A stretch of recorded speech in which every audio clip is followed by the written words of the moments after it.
Magandang araw sa ating lahat.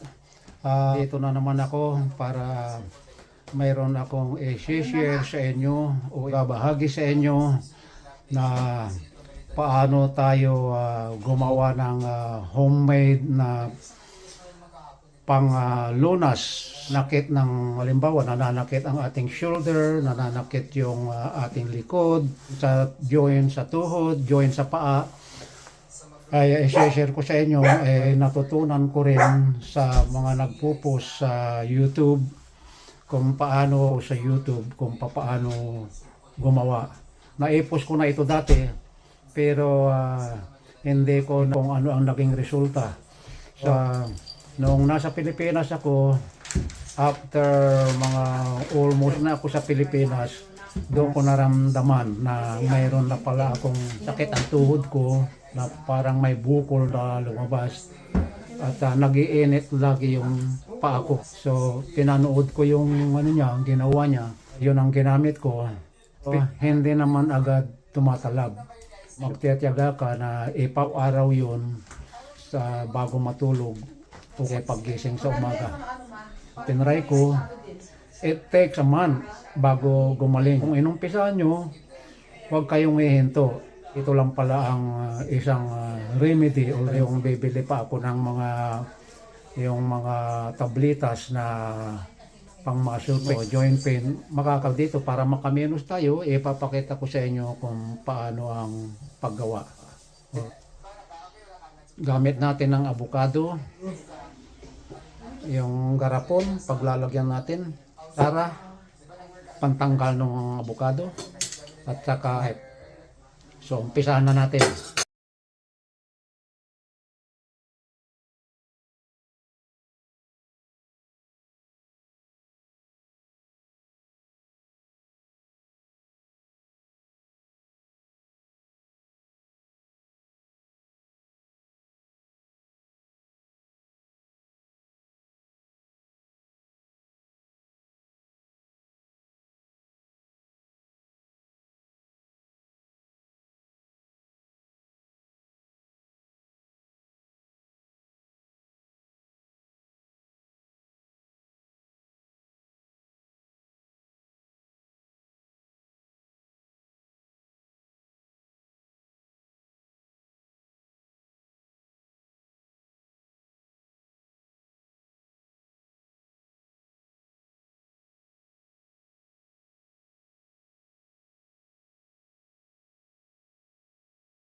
mo sa kapatid. Kasi, ano ko, may karami ka, ano, ano ko na lang. Tapos, sabi ko kapag lumalim ba?